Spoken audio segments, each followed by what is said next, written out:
All right, ladies and gentlemen, today we're starting 6.2, finding zeros in polynomials. Now, this is going to be easy, should be easy, because we've already got factored polynomials here, like in example number 2. Now I'm going to do all the evens, 2 through 8, and for your homework it's going to be 1 through 7, all the odds, but we'll get there in a second. Now, with each of these we have a set of parentheses, 3 sets to be exact. Now, to find the zeros, if that's what we're trying to do is find the zeros, we say each of these equal to 0.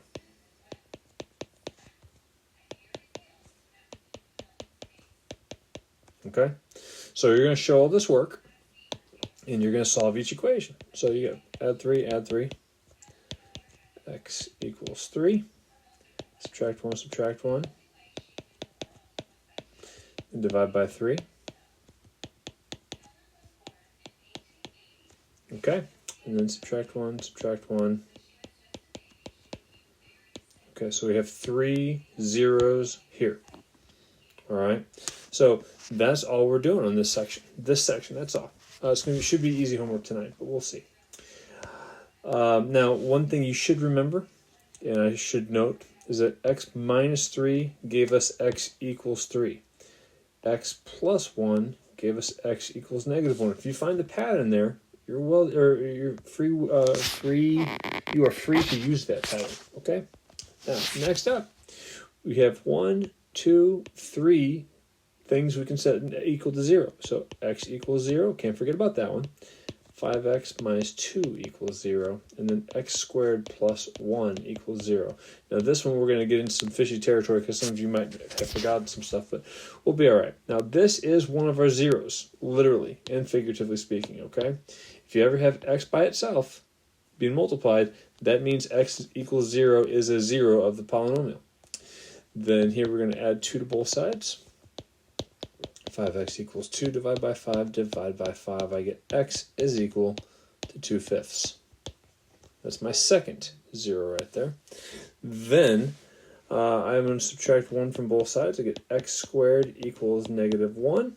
Now, normally when you square root both sides, which we need to do, you can't take the square root of a negative number. But one thing you have to realize is that when we're dealing with these, the square root of negative 1 is actually equal to I, okay?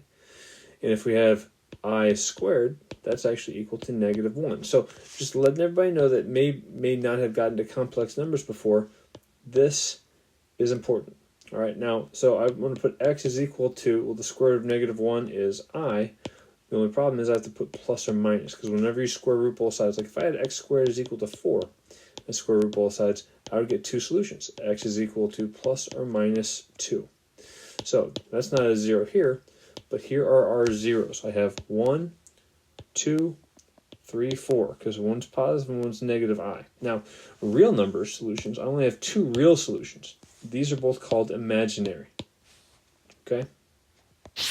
Okay, so those are all the zeros there. Now, if you bear with me here, this is x to the first, and this is x squared. So 1 plus 2 is 4. And guess how many zeros we had technically? 1, 2, 3, 4. So that will always happen as well. Now, next up, number 6. So we set 2x minus 1 equal to 0, x squared plus 3 equal to 0, and then 2x squared minus 5 equal to 0. Okay, so now I'm going to add 1. 2x is equal to 1, then divide by 2, I get x equals 1/2 as one of my zeros. Now, that's my 1 from right here, all right? This should give me 2 more and 2 more, so I should have 5 total zeros, but it's going to be kind of hard to find here, hard to tell. We're going to subtract 3 from both sides, all right? I get x squared is equal to negative 3, then I square root both sides. When you square root both sides, this is like saying the square root of negative 1 times 3. So, technically the square root of negative 3 is called I root 3. If you go back to the last scene, or the last slide, I should say, square root of negative 1 is equal to I. So that's why this turned into that. Now I'm still going to put a plus or minus, because anytime you square root both sides with an x squared, you get 2 solutions, a positive and a negative version of that. And last but not least, I'm going to add 5 to both sides. We get 2x squared is equal to 5. Then we divide both sides by 2.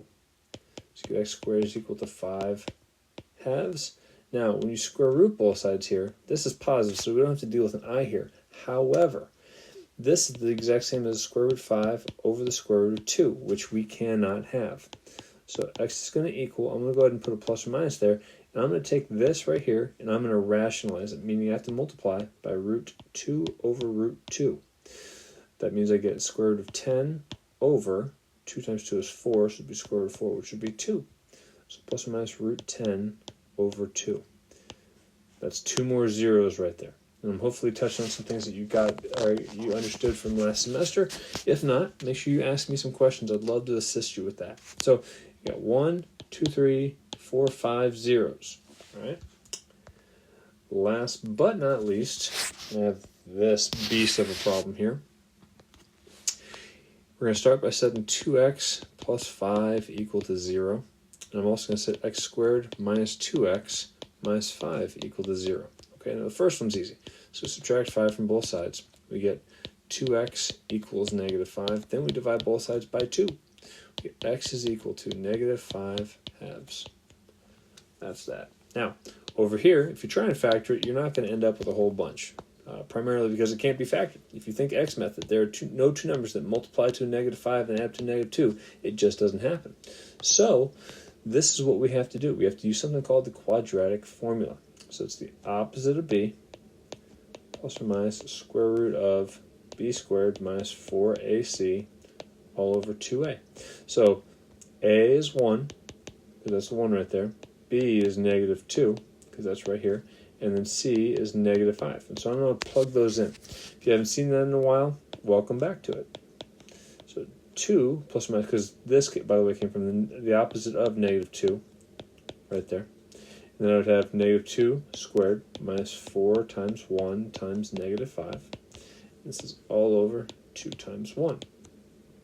Okay, so this would be 2 plus or minus square root 4 plus 20. Now, negative 2 squared is negative 2 times negative 2. That's why I got a positive 4 here. Negative 4 times 1 times negative 5 is a positive 20. And that's just going to be 2 there. Let me erase that little parenthesis because I don't need it. Okay. Now I'm going to combine some like terms. I'll change the color here just to make it a little easier to see. I get 2 plus or minus the square root of 24 over 2. Now we're almost good. The only problem is we have to simplify right in here. All right, because the square root of 24 does break down. So this would be 2 plus or minus. Now 24 breaks down to 4 times 6. So if I have the square root of 24, that's the same thing as the square root of 4 times 6. The square root of 4 is 2. The square root of 6 is the square root of 6. So I get this. Now, Valentine's Day is coming up. These can all be simplified. They're all divisible by 2.